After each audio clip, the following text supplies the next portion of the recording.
Good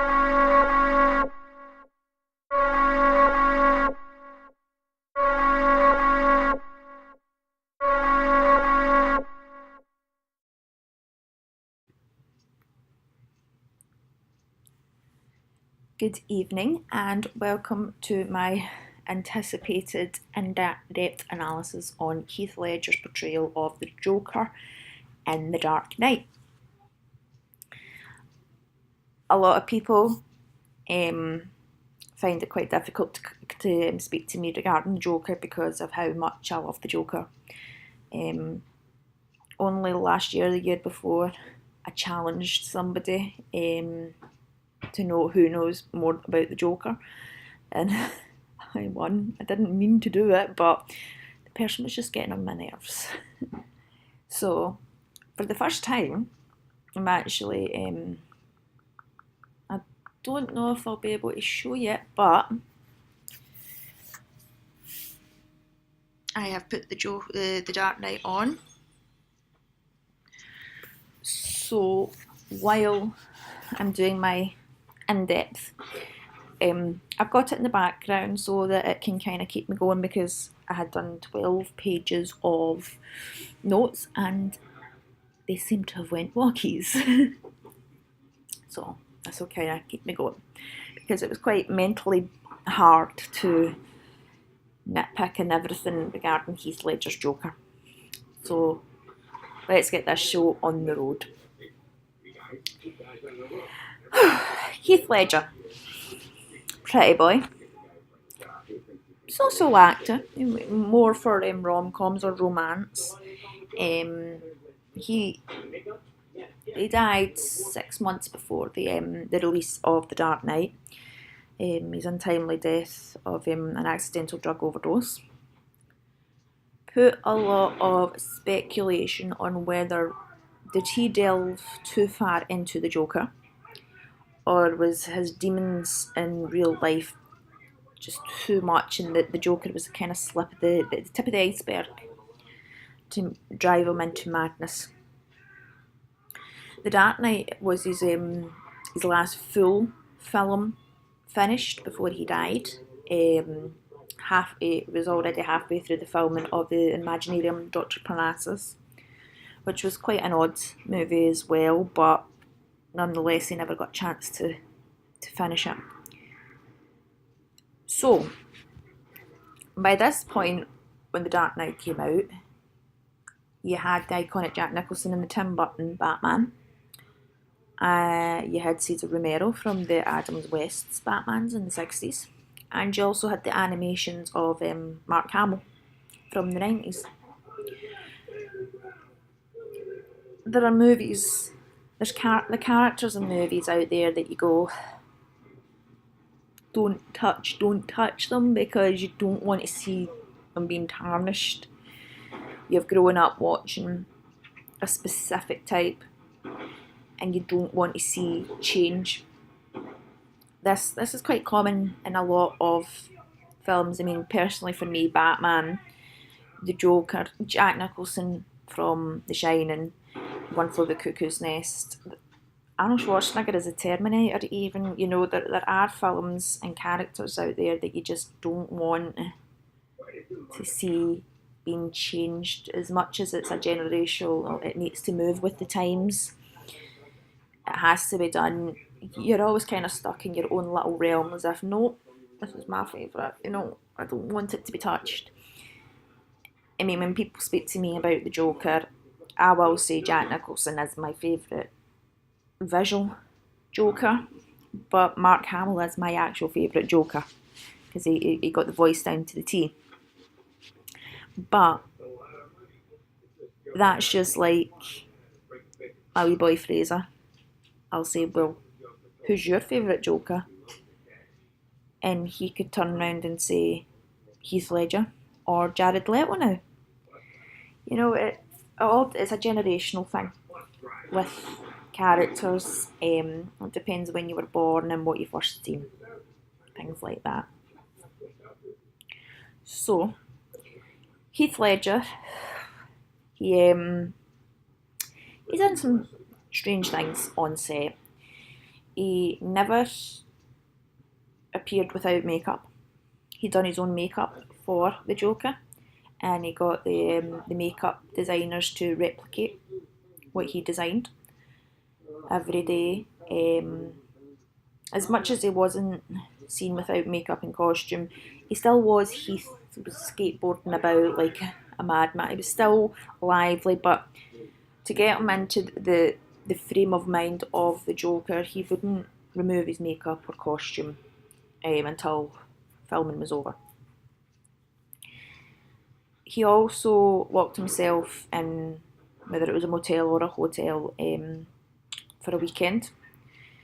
And obviously the infamous diary was written. Basically all his feelings, his isolation, he just marked it down in this diary. The full diary has not been released, but there has been excerpts from it that have been released, which can be quite disturbing. But this shows the kind of method acting that was involved for the Joker, for Heath Ledger anyway. He didn't sleep, he didn't really eat. He kind of adapted the same thing as Jack Nicholson, and I'll be to even the point that he took the same medication for problems as Jack Nicholson, which inevitably nearly killed him. He nearly drove off a cliff on those medications, but you know, I suppose it all depends on the person, how it affects the person. Heath Ledger decided to do something different. He didn't look towards Jack Nicholson's Joker. He didn't look towards Cesar Romero's Joker. He didn't look towards Mark Hamill's depiction in the animation. He looked to Alex in A Clockwork Orange, played by Malcolm McDowell, for inspiration for his Joker, which is quite unusual. Normally, if there's been a character done before you and you have to take up the mantle, you tend to look to your predecessor, who in this case would have been Jack Nicholson in 1989, and go, right, I'm going to use that, but I'm going to change it. Not Heath Ledger. He decided to go ultra violence with Alex from Clockwork Orange, which obviously younger viewers won't know, shouldn't know hopefully, how crazy Alex, the character, was, played brilliantly by Malcolm McDowell. But if he felt that this was the way he was going to get his Joker across, then so be it. It's made an iconic Joker for generations to come. So, the Joker, the clown, the prince, the madman, the psychopath, the sociopath, the gangster, the jokester. What would Heath Ledger's Joker come under? I think all of them, to be perfectly honest. Heath Ledger didn't go down the route of just, I'm crazy, that's sure. Far from it. He done a bit of everything, which also was really, really good, because he was a very hands-on Joker to a certain extent. And the Joker character tends to be an in-and-out character, as I call it. He's always there, but he never takes centre stage. But in The Dark Knight, he was centre stage for this time to a certain degree. When he died, Christopher Nolan had an issue. He didn't want to put all Heath Ledger scenes in because of the continuity of the film, but he felt he had to, because he had died, to add all the scenes in, which obviously the controversial scene for many fans was the scene, the Joker's in the body bag. But remember, the film, it's a film. As much as it happened in real life, him coming out in a body bag, there's a difference between fiction and reality, and I think it was right in putting him in the body bag in the film, because it would go to show you the lengths of the Joker, what he would do. So we start with the bank heist. You don't know which one is the Joker. They're all wearing clown masks, which I've recently found out is actually a tribute to Cesar Romero's Joker, with the way that they've done the masks and things. At that point, you don't know who's the Joker. Everyone's talking about the Joker, so who is he? You know, I've heard this, I've heard that. Sorry. Little do they know the Joker is part of their their gang. But it was one by one, they all kind of get knocked off. You know, one less cut. You know, that kind of thing. And then, rather than having a big spectacular entrance for the Joker, you know, you would think, oh yes, we're going to get a phenomenal, you know, fireworks and cannons. Not literally, but you know, that kind of scene you would expect for the Joker. No, in fact, he is one of the gang taking down a bank, and his first line is, I believe whatever doesn't make you I don't believe you. I don't believe what doesn't kill you makes you simply stranger. Something along those lines. Very unusual entrance. When he's put like a grenade in a guy's mouth, William Fisher actually, grenade in the guy's mouth, and he just drives away. And that just goes to show the kind of character the Joker is, just dips in and then back out. His big entrance really is when he's going to see the mob in the warehouse. Obviously, the mob are talking, and the Joker comes in and goes, haha, he, ho, hum, he, ha, ho, you know, strange laughs. Where we see for the first time the iconic Joker costume, the proper makeup. That is an entrance for the Joker. And one of the first things that he does say at that is like, how about a magic trick? And he puts the pencil on the table and pokes the guy's eye out and goes, it's gone, you know, as if this is funny to me, but it's probably not funny to you. As much as we were only into about half an hour into the film, we already see a lot of differences to his mind. From the bank job, just looks like a screw loose, you know, just wants to do it for fun, like a terrorist, which is quite insensitive of me to say that with everything that's going on. But then when he goes to the mob, all of a sudden his voice starts to change, and this is when we are first introduced to the tongue twitch. That many people argue that Heath Ledger brought that in so that it kind of gave a difference to his Joker. It kind of made a symbol of his Joker. But a lot of people also argue that it's a nervous twitch for real life with the medication that he was on, the kind of the crap that he was going through in life. I mean, it could be a combination of both. Actors can go so far with method acting to embody what they're going through in real life, integrate it into what's happening in the film to create a more realistic approach to the character. It could very well be that. We'll never know. We'll never actually know. But that little motion, it became quite an iconic thing for Heath Ledger. Then when one of the mobsters goes, "You're crazy," all of a sudden it's like a switch in his head has flipped when he goes, "No, I'm not. I'm not."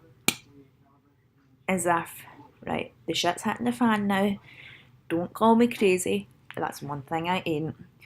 So with just that kind of, his whole body language, his whole speech, you already find out that he thinks that this is normal. So it's almost like a Ron Cray situation from the Cray twins. You could say something and then all of a sudden a flick of a switch and you don't know what he'll do. Very, very unhinged, very like Jack Torrance in The Shining. You know, it's very Hannibal Lecter, sorry. You don't know what you say. There could be trigger words to his Joker and go, oh shit, I've just stepped in it. You could say fluffy bunny and that could just go, ah, that kind of way. So that was really the main entrance for the Joker, which didn't disappoint, really. And yet again, he drifts off. So but we've got little bits of the Joker here, there and everywhere now. We've been introduced to him properly. And at first, some people are kind of like, I can't make head nor tail of him. Is he crazy? Is he a gangster? What is he? Because he's asked for money. The Joker was never into money. He was just more into a clown of chaos. You don't know exactly what he wants yet, which is good because you don't want it. It's like you wouldn't go into a bank, right, and go, right, I want this, I want that, give it to me now. You wouldn't do this. So Heath Ledger's Joker has he's robbed a bank, he's terrified the wits out of the mob. We've seen an unhingedness towards him. So we don't know. You could say this is craziness, right, and this is cleverness. You don't know. There's not a balance. So it still keeps you in a sense of, right, we don't know exactly what this character is capable of yet, which is good because it keeps you on your toes. The Joker was never one for killing people. A lot of people put it down. It is basically the darker side of the Dark Knight, ironically. He couldn't kill Batman, nor could Batman kill him because they were just the same. It was like evil twins. So, as the film develops, like obviously the next really big scene with the Joker is at Bruce Wayne's party. Obviously, the Joker has he started to kill people and say, look, Batman needs to take his mask off, get order in the city. I mean, the Joker's ideas in The Dark Knight and Heath Ledger's Joker is he wants to go back to a civilised world, like Lord of the Flies, you would say, which kind of is a running thing in the Dark Knight trilogy. Western civilization, as Bane put it in The Dark Knight Rises. Ra's al Ghul as well, give back the power to the people, all that. Joker is very similar in this one. He wants to give the people back the power. He wants everyone to know who the Batman is, sorry. But then what's he going to do next? He doesn't have a plan. The Joker always makes it up as he goes along. He hasn't got a complete, utter plan. He just rolls with it. And that's when he starts, like, take your mask off, and that leads to the Bruce Wayne party when he gate crashes. He kills the judge, he kills the commissioner, and then he goes after Harvey.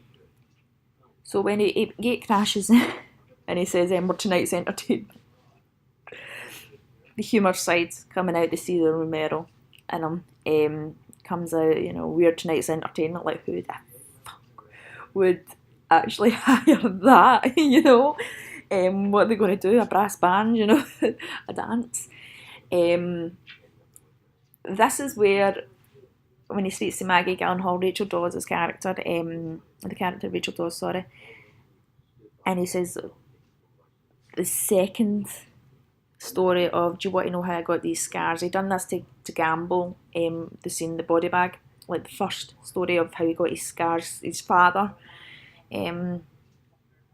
took a knife and said, "Let's put a smile on your face. Why so serious?" His iconic titles, iconic quotes, sorry.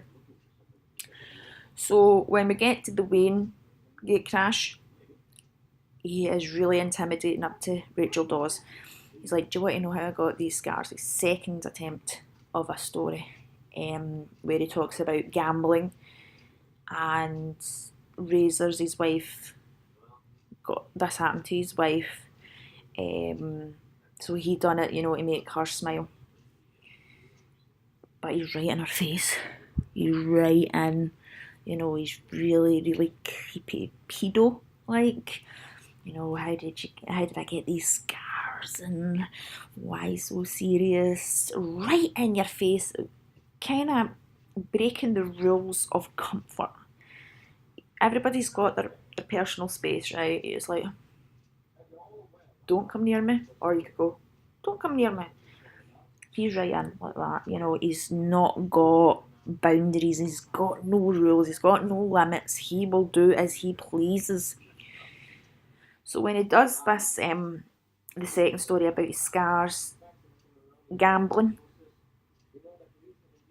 he could use this in two senses. He could have used this in the sense of gamble, from the first story, gambling, or I might be reading the net too much, maybe. Or in some comic books, it was perceived that he was a gambler, and basically shit hit the fan, and this is what happened when you gamble and you can't pay up. So this is when he really meets Batman for the first time, and he starts. It's easy to say that he starts fighting. He gets his goons to do it first, and he's kind of flatting about like, what do I do? What do I do? So this is where you can see the Joker is more of a mastermind than a physicality. Throwing in his goons, letting them get him battered, and then as soon as he gets Rachel, he's like, just take your mask off for everybody to see, and he hangs Rachel out the window, and Batman, Christian Bale, goes, "Let her go," with that voice. And the Joker goes, "Very poor choice of words," and lets her go. Again, comedy coming in. Who would say let her go when you're dangling somebody out the window? But only he picked up on that. Nobody else picked up on that. Joker doesn't think like others. I mean, you could say this is a box.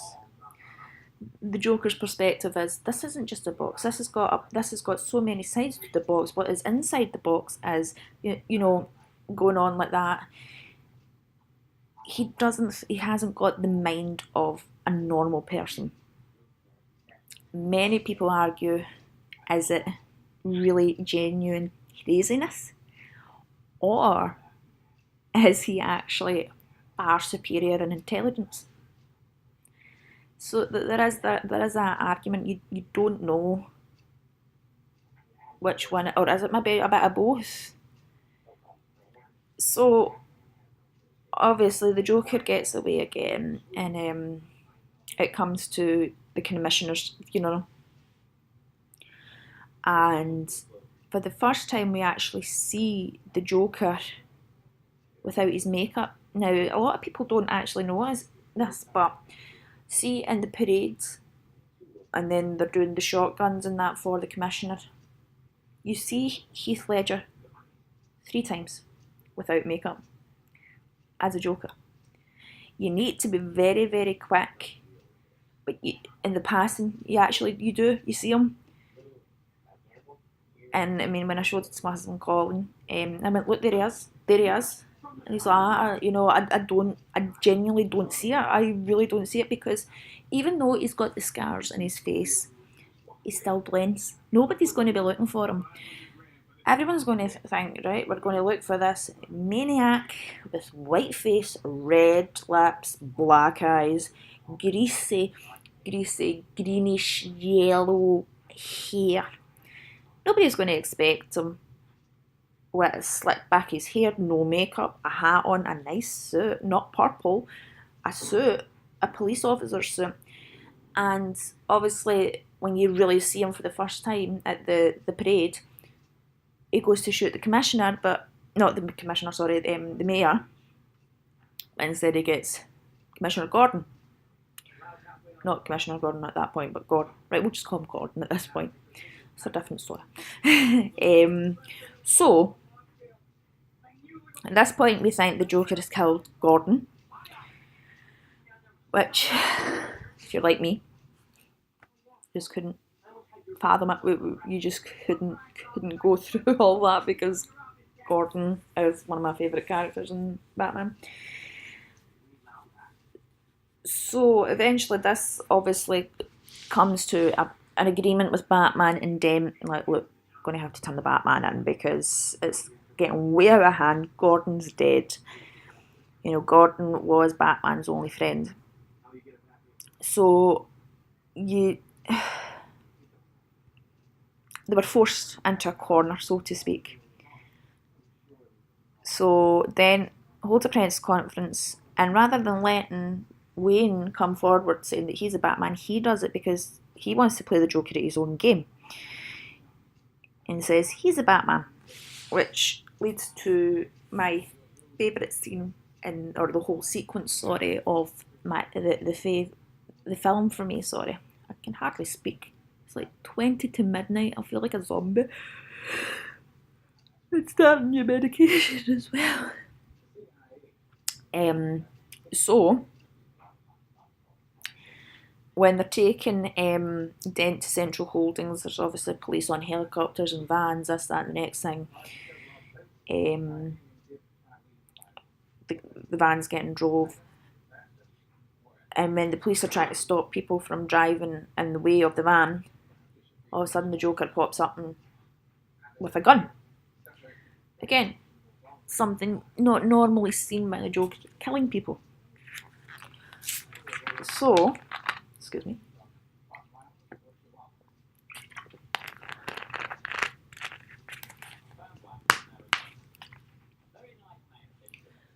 Sorry. So when we get this scene where he's in this big meat lorry with his guns, going to take down the Batman. He started to shoot things out the road. He's getting police trucks into the water. He's doing this. He's doing that to get to Dent, who he seems to think is Batman. And pretty much, it's a big sequence of unusual cuts, high exteriors, close-ups, points of view, you know, that kind of thing. He's got a bazooka, he's shooting things, and you're like, why did the Joker do that? You know, he really kind of opened the barrier of there being no barrier for the Joker. Starts blowing up things, and then he starts driving the lorry, and the real Batman shows up. He gets the big wires out to bring down the helicopter. Big blowing up, Batman turns up, basically flips the lorry over with his bat bike, and then Joker gets out the lorry, unharmed I might add, and he's shooting the gun, and he goes up and Batman's driving towards him with the bike, and Joker's going, hit me, I want you to hit me, I want you to hit me, and screaming at him, and the Batman just screams back and swerves him, and the Joker does the iconic kind of turn, and that a lot of people will remember that scene, because it reminded me of Tim Burton's Batman, actually, only with Jack Nicholson in the helicopter, not the helicopter, the Batwing, you know, with a big long gun and shoots it. You know, it's kind of like a duel, a face-off kind of thing. Who's going to come out on top, kind of thing. Obviously, in Tim Burton's Batman, the Joker came out on top because he shot the Batwing and Batman crashed. But in in this one, nobody won really. Joker thought he won, but he didn't. So he turns round and he starts skipping with a dagger. And one of his goons gets electrocuted by the bat suit, and he starts laughing and he's going, you know, he's acting out of complete character. You don't know if it's genuine or if it's acting. It's just so funny. He goes to kill the Batman, and this guy, a policeman, comes up with a gun and he goes, could you just give me a minute? Yeah, like they're going to let the Joker have a minute. And you find out Gordon isn't dead. It's him, and Batman has basically played him big time. He's played him back at his own game with Harvey, even though he didn't realise that Gordon was still alive and that the Batman was working with Gordon. It was a clever scene, and it just seeing the Joker lying on the ground and like, let's go with the dagger, and go. His face is like, shit, I've been caught. You know, the sequencing of that is beautifully done. Proper action, but proper psychologically harming. You know, with the whole hit me. This is when you first start to really see the Batman cannot kill the Joker. And Joker can't kill Batman. That's why casually skipping up with the dagger and all that kind of thing. They can't kill each other. They're just playing hard to get with each other, and it's kind of like a bromance in a certain extent. But no matter, the Joker has been caught thanks to Gordon faking his death, Batman helping him, and obviously this is when Gordon gets his iconic Commissioner Gordon, which I remember seeing it at the cinema. I'm like, oh, thank God he's alive. Oh, like, oh, yes, he's Commissioner. You know, I was just so cheering on. But you couldn't help but laugh at obviously the Joker skipping and all that as well, because it's so intense, but Heath Ledger makes it funny. As much as it's psychotic, he still makes it funny. So when Gordon becomes Commissioner, one of the first notable pieces of ad-libbing from Heath Ledger, everybody's cheering for Gordon, and when Gordon looks over, Joker's doing that. I can't do it properly. I can't because it's just so funny.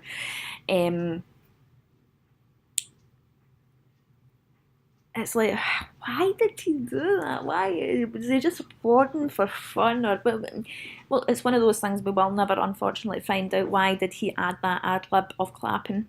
And normally it's speech for ad libbing, but instead Heath Ledger decided to add the clapping. And I mean, people can speculate, like I'm about to do, possibly the reason he clapped was because he's like, yeah, I've just helped you get Commissioner Gordon status, so you can help me by letting me break out this joint. You know, you could go on and on with speculation, but you'll never actually find out. You can speculate, so you could write a book of speculations when it comes to Heath Ledger's Joker, but you'll never be closer, far from the truth. That is the truth to it. So by this point, Dent and Dawes has been abducted. No one knows where they are apart from the Joker and the mob, obviously.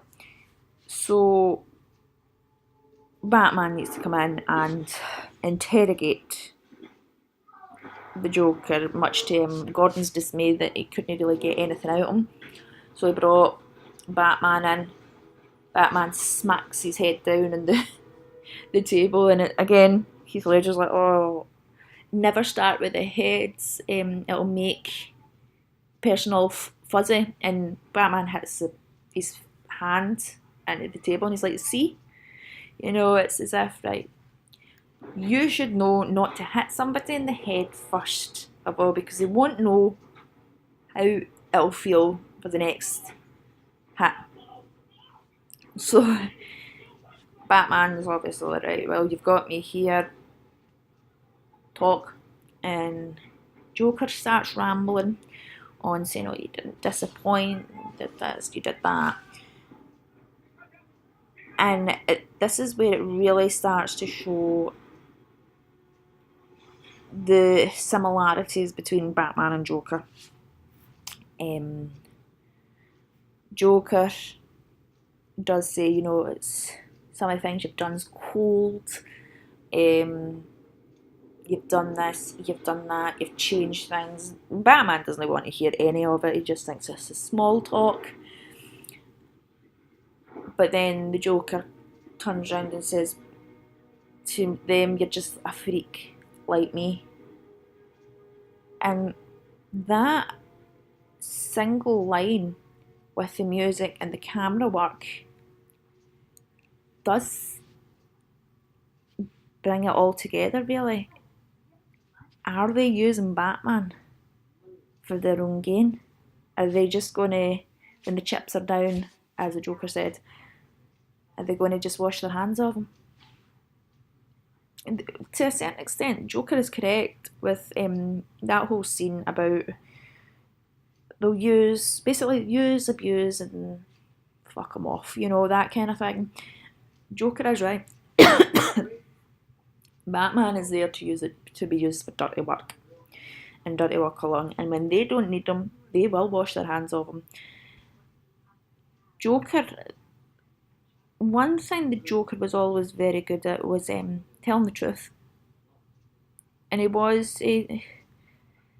didn't really tend to lie much.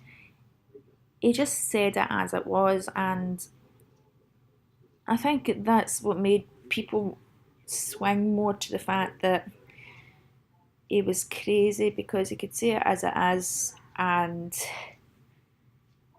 you wouldn't expect people to say some of the stuff he says, which is a bit bold, because I for myself, I say it as it is, so does that make me a psycho?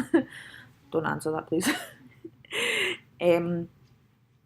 But this is a pivotal scene. This is when the Joker, whether, again, speculate, is this the Joker trying to warn Batman? Or is this where the Joker is mucking about with Batman's head? Again, it's speculation. You can see it from both sides of the argument. But what we notice in this scene is Heath Ledger starts to do the more often. But not only that, he starts to talk in a more calm, cool voice. And as soon as Batman says, why didn't you kill me? And the Joker bursts out laughing. And he says, I don't want to kill you, you complete me. It's like, a lot of people say, like, to do with the human heart, it's like a piece of a puzzle. It's like a jigsaw. You need all the pieces to my heart to be complete. That, what the Joker says, oh, you complete me, it kind of takes that symbology and uses it again, like, well, you're like the missing piece to my jigsaw puzzle. You're the piece of my heart, which, again, there has been speculation in the past that romance, maybe there's a Joker fancy him. Don't know, but one thing is for sure, that Batman and Joker are two peas in a pod. There's nobody quite the same as him, or them, sorry. You can't get one without the other. You can get Batman without Bane, you can get Batman without Harvey Two-Face, but you can't get Batman without the Joker. The Joker will always be in Batman's presence. It's kind of like Doctor Who with the Master. It'll be James Bond with Blofeld. It's like Arnie with a gun as well. You don't get Arnie with a gun. It's quite an unusual combination if that does happen. But that's what it is. The combination, it's the chemistry, it's the psychology of the two. And I think Christian Bale and Heath Ledger doing that interrogation scene together was just magnificent, because it was intense, it was harsh light, and you didn't know what the next step was going to be. It was like Steve McQueen's Thomas Crown Affair, the chessboard scene. If you've seen it, you don't know what the next move's going to be. You don't know if someone's going to go out and lash out, or if it's going to be just talking. It is so cold, it's so calculated, it's so intense. You don't know what the next step's going to be. And even though the Joker is talking calmly, calculatedly, you don't know whether is this a Farage, a Farad. You don't know whether this is going to be, is he just playing him, or is he just trying to push those buttons? And eventually Batman does cave in and starts battering, which Heath Ledger requested. Madman, honestly. Heath Ledger requested that Christian Bale actually threw physical punches. He physically asked him to beat him up. No holds bars. Go for it. Just let it rip. Heath Ledger's reasoning for this was because he wanted to show realism again, which all great actors do. I mean, obviously they went through it hit by hit, but he wanted it to be real.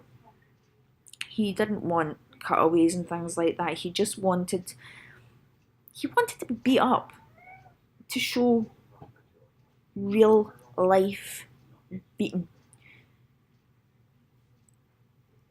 I'm trying to think how I can put this. That can be construed in so many levels. Method acting.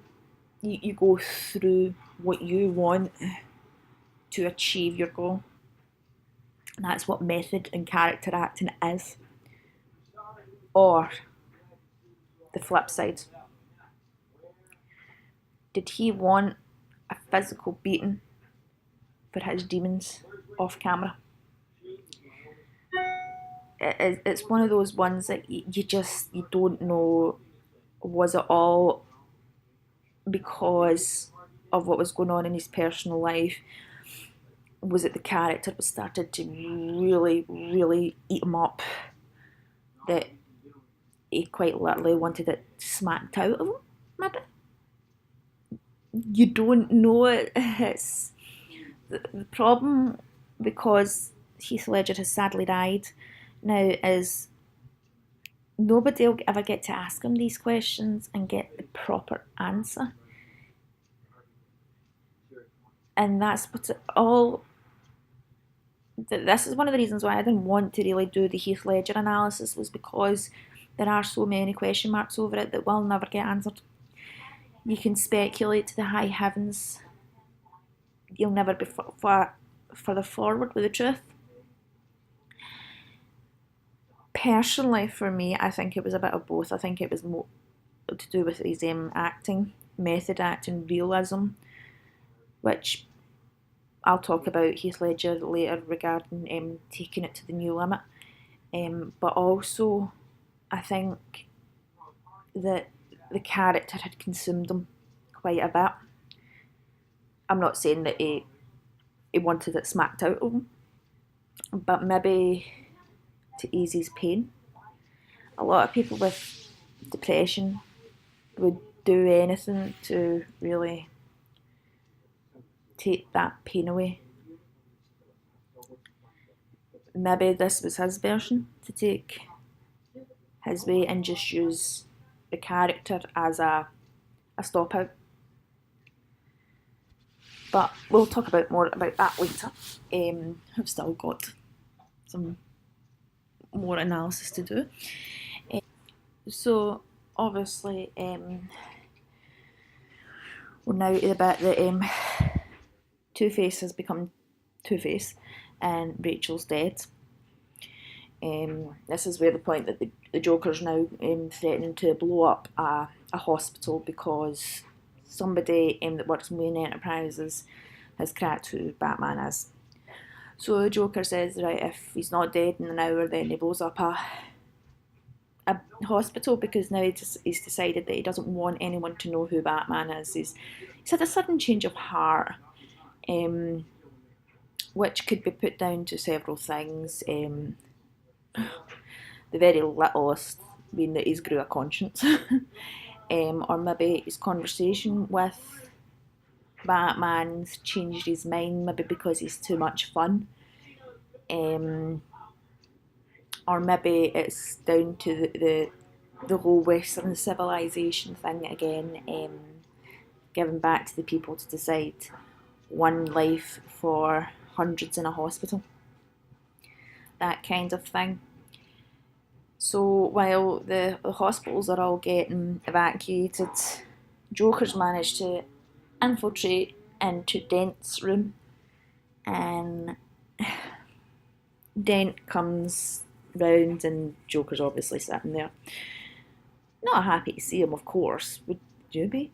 And the Joker is coming out with like this big apology, saying that it's no hard feelings. It wasn't me. It was Maroney's men.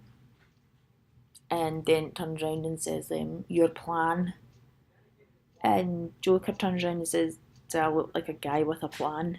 Which, aye, you can see why he said that. Joker doesn't have plans, but to a certain extent, he does. He's kind of like, his plan was to get caught and to be taken to the MCU, and obviously when everybody was trying to get Dent and Dawes out, he managed to escape. So it's kind of like he does have a plan to a certain extent, but how much is his plan and how much is the mob's plan? So there's always that kind of, I still don't know, I still can't crack his Joker, it's still annoying, nagging feeling about the Joker. So he's talking to Den, and he's starting to twist things, saying like Gordon's a schemer, you should really be looking more close to home than your actual enemy. Twisting things, making it like you actually want to be my side, not their side. Releasing the lack of corruption in Dent, and making him the most corruptible man around. I mean, Dent's lost his love of his life, his reputation, with his face, probably his job. So Dent's probably in the mindset that he's got nothing really to lose. So obviously the Joker comes out with him. He's like, I'm a dog chasing cars. I wouldn't know what to do. That kind of the comedy coming in again, and then all of a sudden he turns around with Dent's coin and goes, introducing a little anarchy, another famous line, saying, "Come on, be a rebel," coaxing him. And Dent's got his gun to Joker's head, and Joker's like, "I'm an agent of chaos, and you know what they say about chaos, it's fair." Twisting his head again, and obviously that's when Dent turns around and says, "Heads you live, or such and such you die." And Joker's like, "Yes, now we're talking."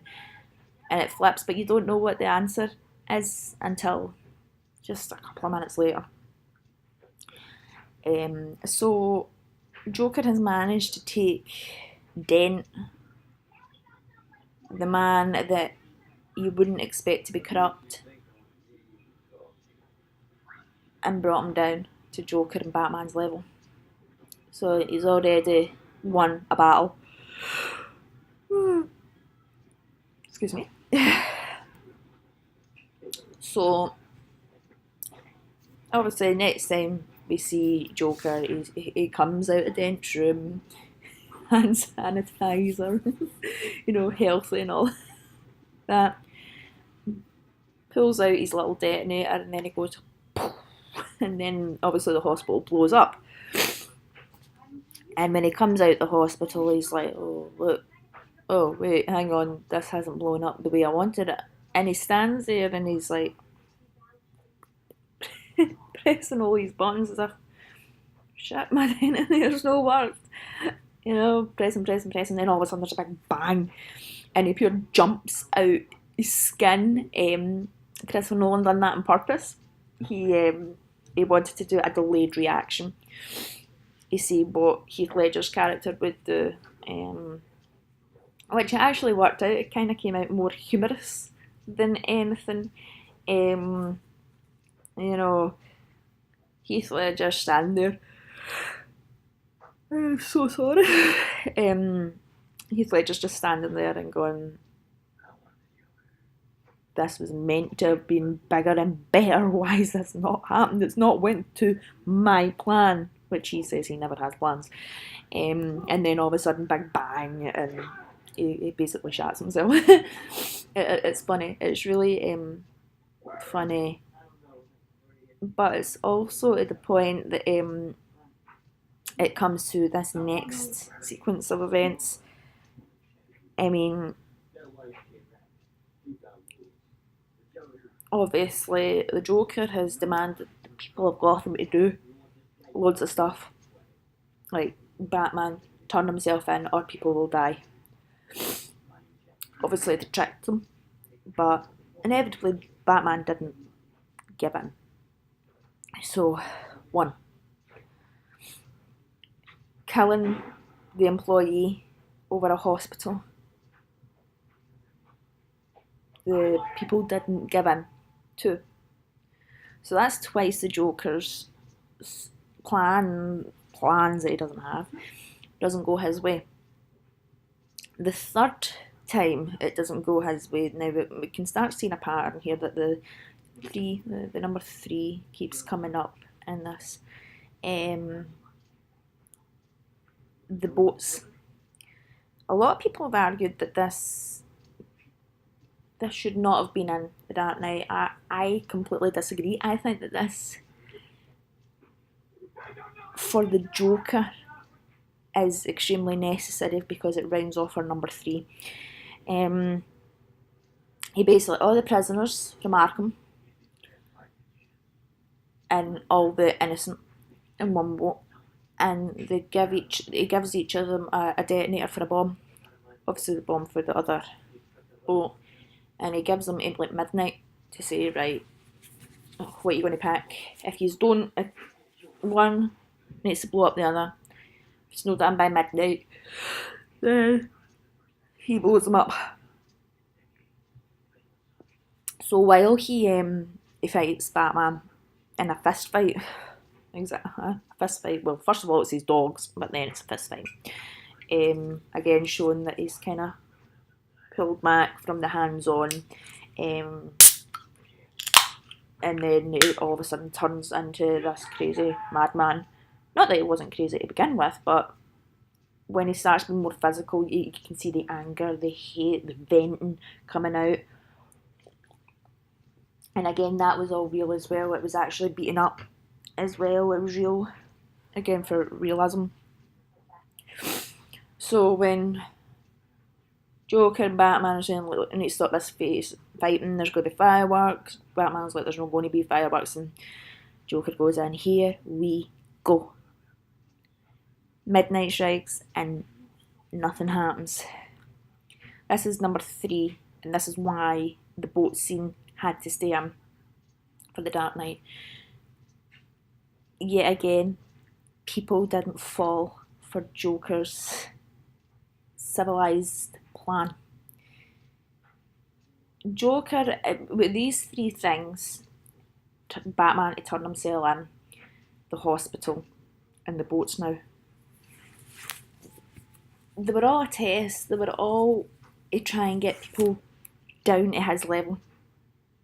Like, how many would you kill to save one?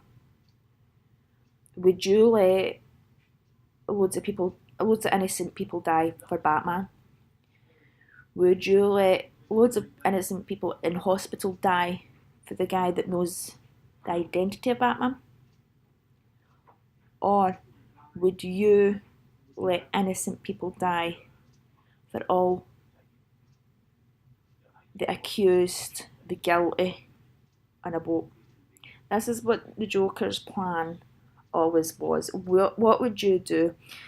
Would you risk everybody's life to kill one? Or would you let people kill to save one? Or in the boat case, obviously it was more. I think it's brilliant. I think it's absolutely clever, because when midnight appeared and none of the bombs had went off, you could see in the Joker's face and his eyes, it was like, shit, they've not done it. Why have they not done it? Why have they not done it? You know, and you see him getting agitated, and Batman saying, oh, you're alone. Then Joker's like, oh, good job I've came up with a backup plan, and he pulls out another detonator, and it's like, you gotta do things yourself. You could start hearing the agitation in his voice. He's angry. He doesn't know what to do. And then he starts going on with his next story. Do you want to know how I got these scars? And obviously he doesn't finish the story, because the Batman gets on with that and hangs him upside down. He lets him fall before he hangs him upside down, again sealing that Batman can't kill him. So he pulls him back up, and they have this kind of like chat. But before we move on to the chat, because that is quite a important chat, the Joker is a kind of a crazy boy.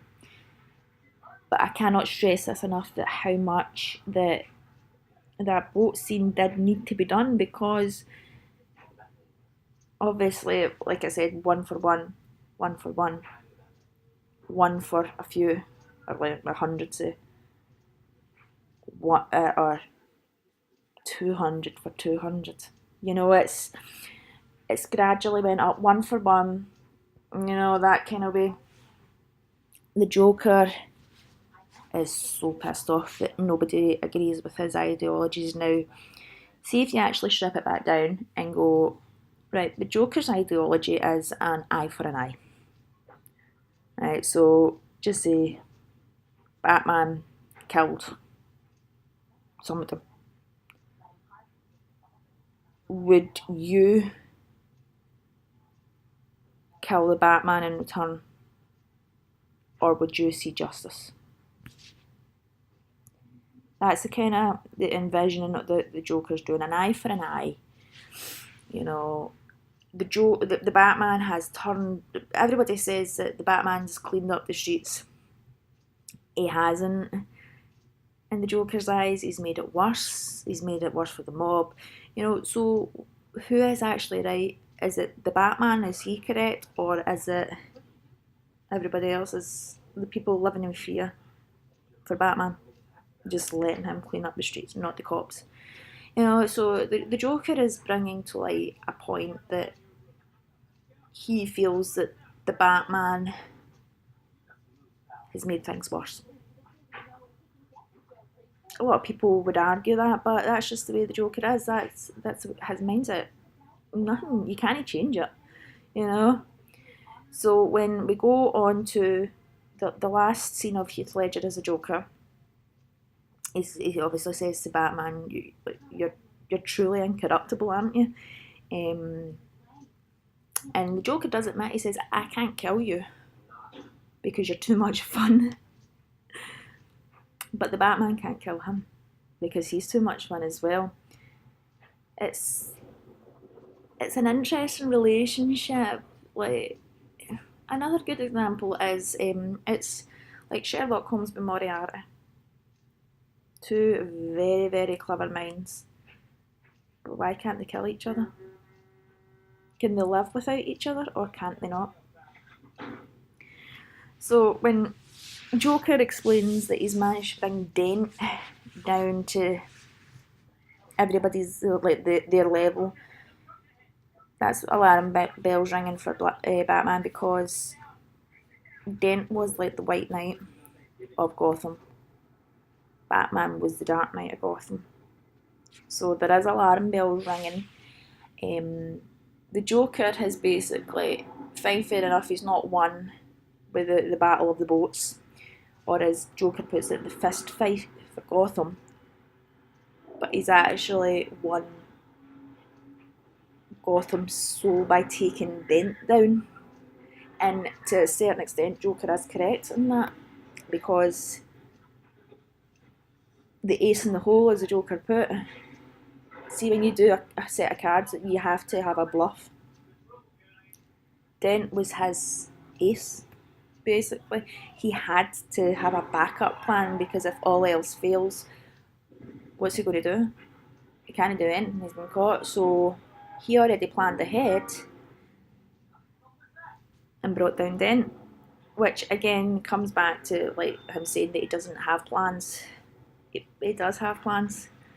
He is cold, he is calculated, he is able to plan ahead. He kind of lets things go with the flow. He'll start with a tiny plan, right? Oh, hello, Newt. Who's coming up?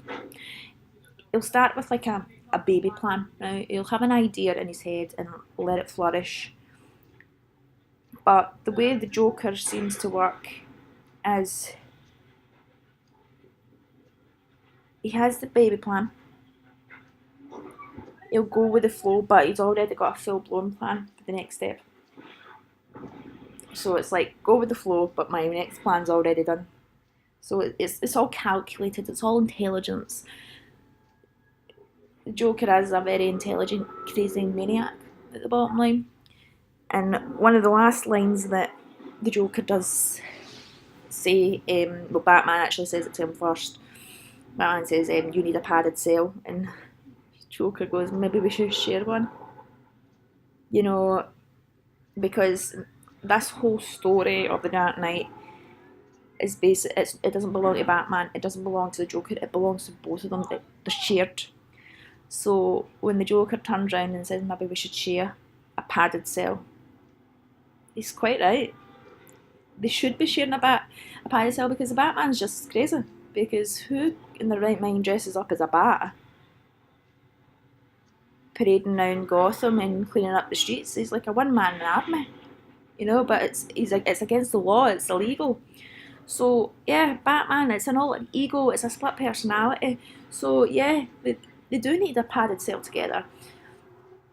And the Joker's very, very last line is, madness, as you know, is like gravity. All it takes is a little push.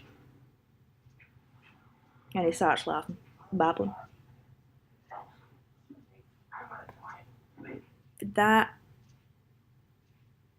is a fantastic line for summing up madness. It really, really is.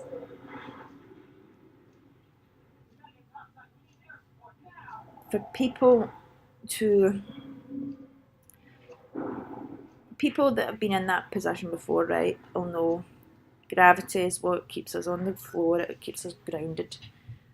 But it does it, whether it's a physical push or a mental pushing buttons, it's still a push.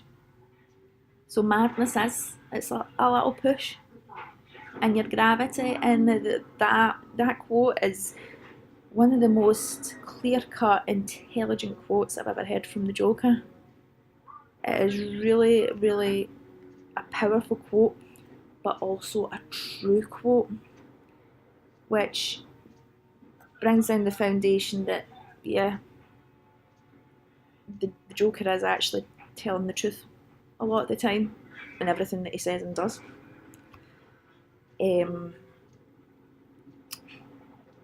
You can also look at that quote as well in regards to Heath Ledger. Was that line written, or did he ad-lib that?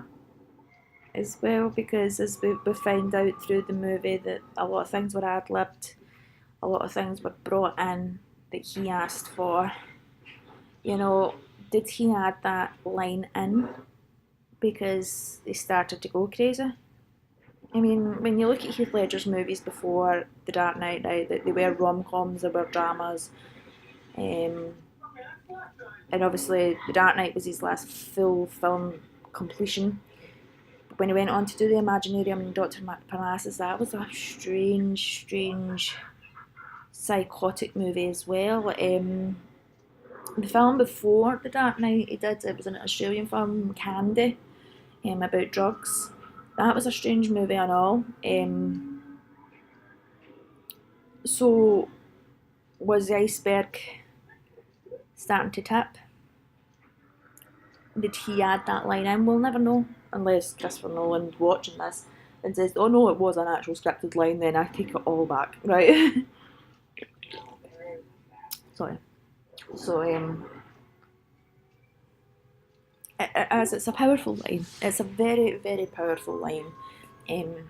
Sums up madness extremely well and how quick it does change things. I feel like I've been babbling. I'm raging that I lost my notes. I bet you I'll find them now. So, what was real and what was not with Heath Ledger's Joker? It's kind of like a catch-22.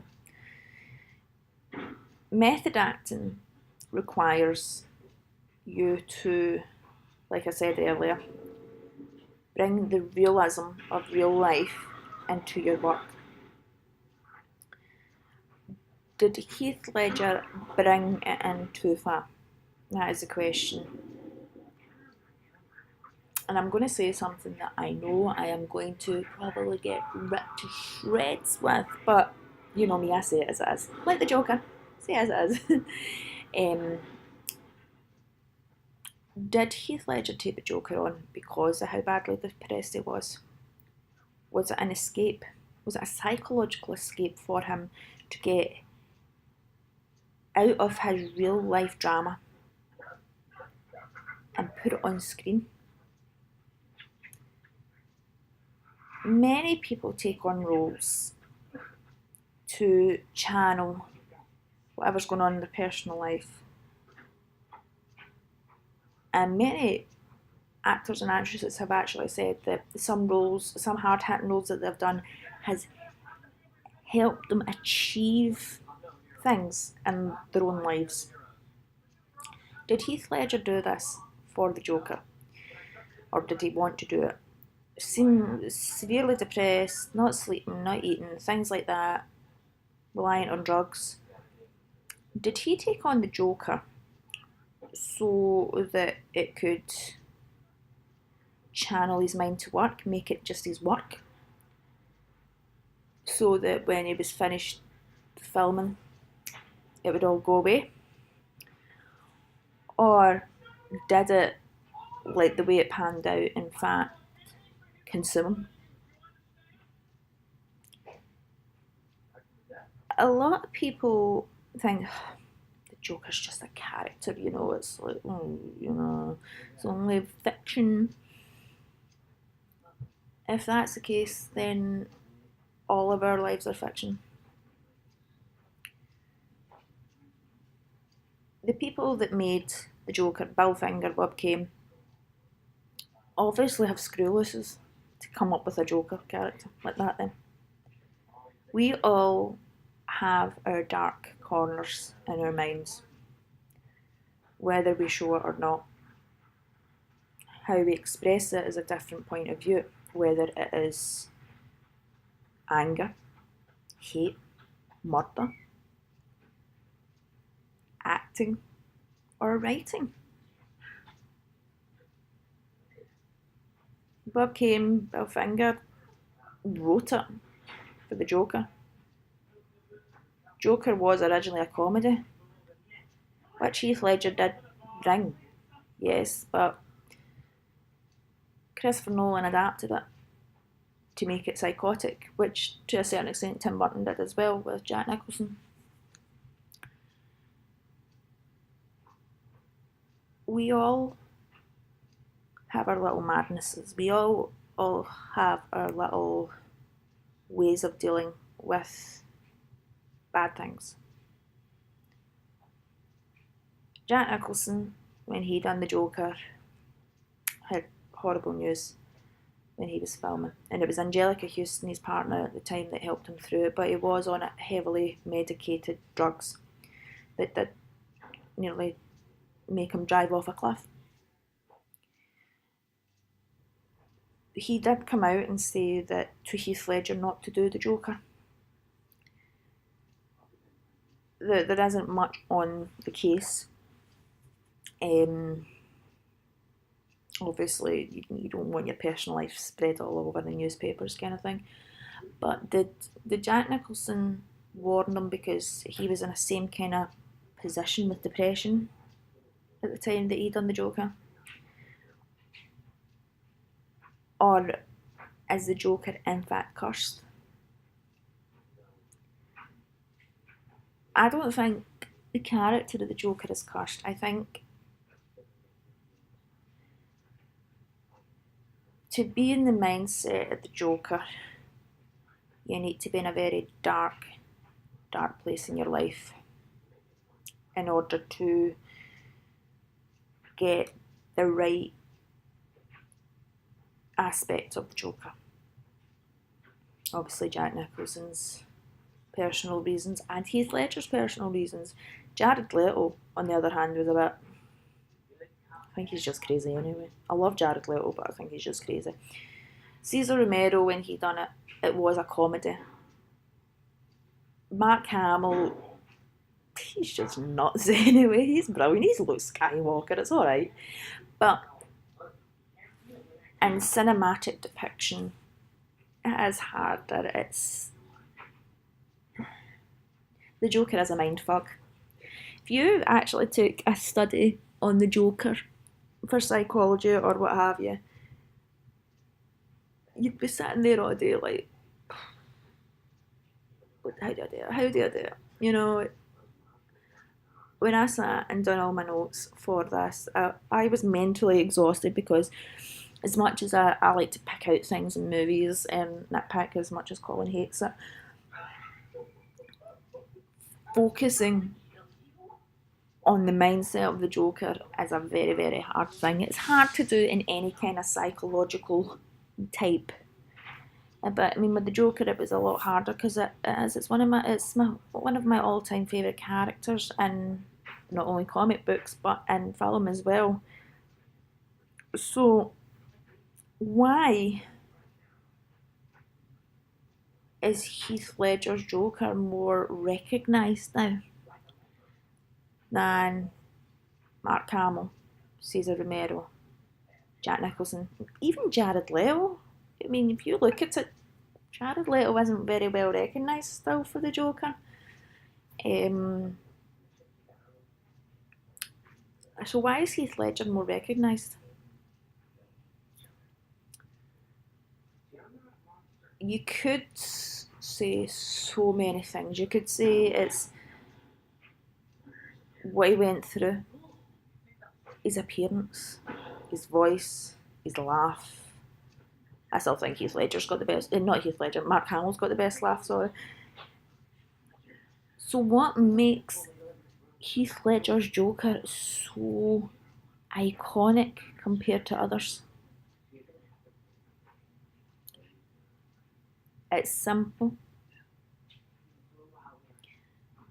Heath Ledger changed it. He changed the Joker and put it up a level beyond extreme. Cesar Romero's Joker was a comedy because it was for kids. Mark Hamill's Joker, the animation, it was for kids, but at the same time, recently they've done the Killing Joke as well in computer games. he'll always be remembered for the voice of the Joker, not the Joker, the voice of the Joker. Jack Nicholson's Joker was a gangster. He just he came out with one-liners. He was great. He was funny.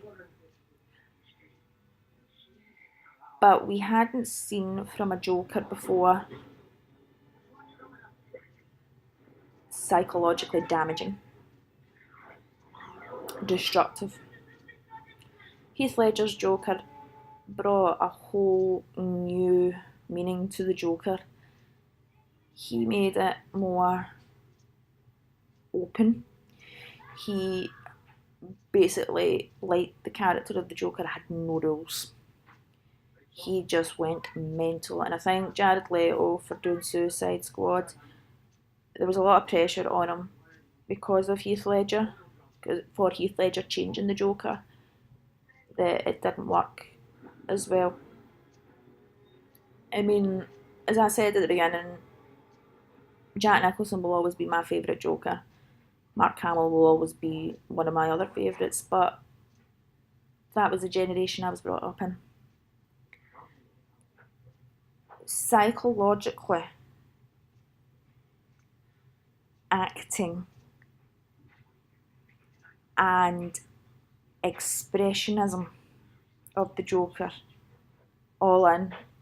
You mean you could sit and tally up all the Jokers and go, right, okay, you tick this box, you tick that box.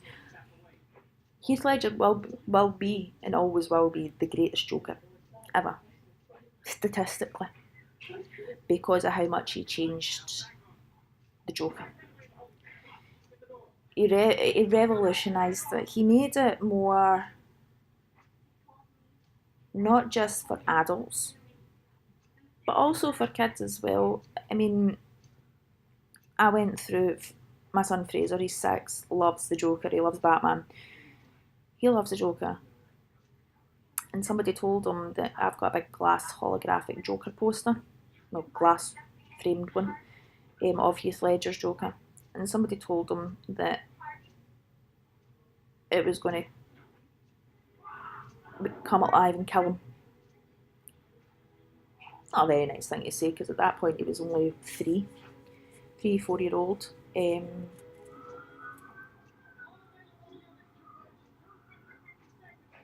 had to get rid of all his Joker stuff. He had to hide all his Joker stuff because of how scary, how scared it was for him. And I always remember something that my real dad said to me when I was younger. The only way to overcome your fear is to confront it. So it was only about a year and a half ago that The Dark Knight was on TV. But not on Sky, I'm talking about on like channel 1, 2, 3, 4. And I said, Fraser, come here. And I sat him down and he was like, you know, Heath Ledger's Joker. I went, just watch it, just watch it. And it was the pencil, seeing the magic trick. Let him watch it. And he burst out laughing. And I went, do you honestly think he would kill you? He went, no, he's fun. I went, so are you okay now? And he went, yep. And he left. Went back in his room. And Faith. Fraser maybe 6. But like him, and like adults, we will all find that magic trick with the pencil hilarious. Fraser hasn't got the mindset to a certain extent to know the calculated, cold psychology of it, but overcame his fear.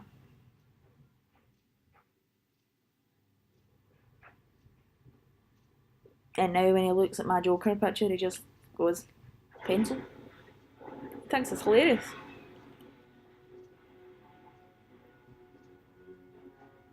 Well, basically what I need to say, I'm getting a bit sentimental here. Thank you to Heath Ledger, because showing Fraser it visually even though he was told that the picture would kill him. It conquered his fear. As much as you want to make your Joker scary, Heath Ledger's Joker being the scariest Joker about, still overcame his fear from it, from being told that. And now anytime Fraser hears the Batman tune for Christopher Nolan's, he comes right in and sits down, watches it and loves it.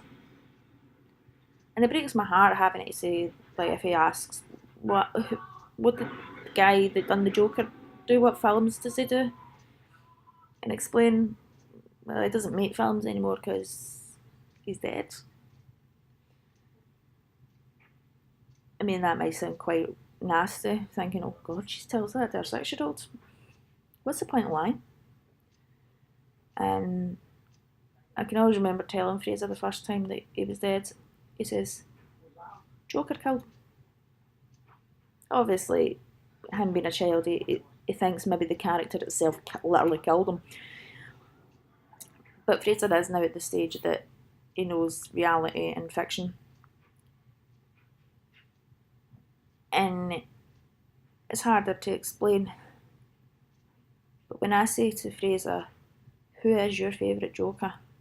He's watched them all now. He's seen every single Joker now. Even Zach Galifianakis in the Lego Batman movie now. And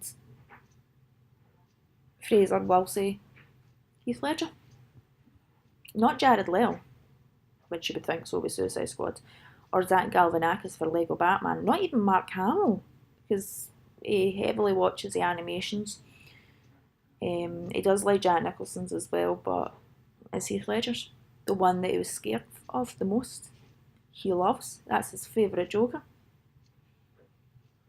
And his answer, it's not what a 6-year-old should come out with. His answer is because he made the Joker alive. Take that as you want. But you know what? He's right. He made the Joker something different.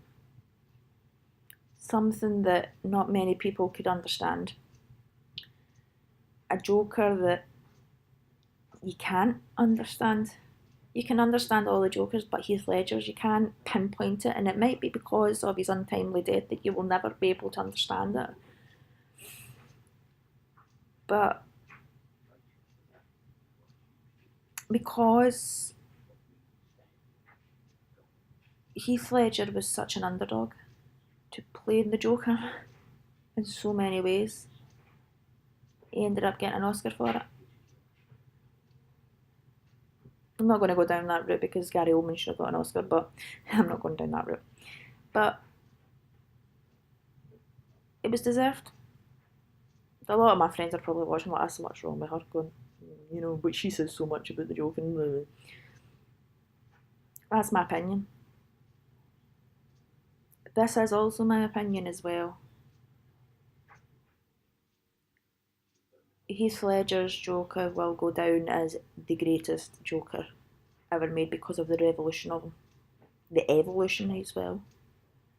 Changing it. And whether it played a big part in his death or not, we'll never know. We will genuinely never know.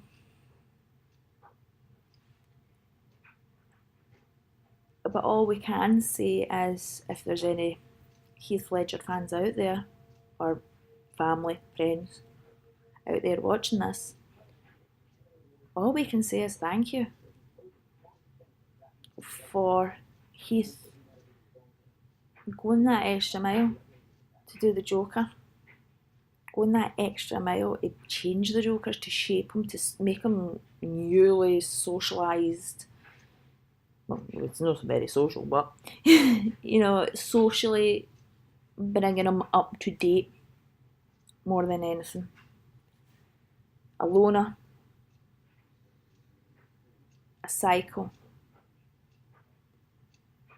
an intelligence man, a one-man army, knives and lint, the clown of darkness.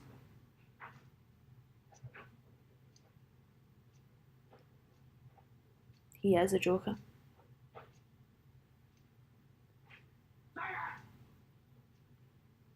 And it's just so sad that this could have potentially killed him. But we will always be forever grateful for what you did for the character, what you did as an actor.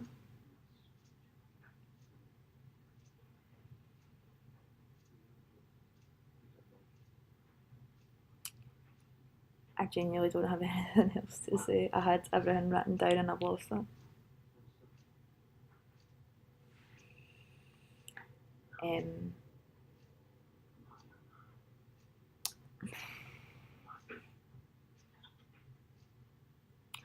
Um, the analysis of the Joker, it doesn't seem like I've done an analysis. It's more like a biop of him and things, but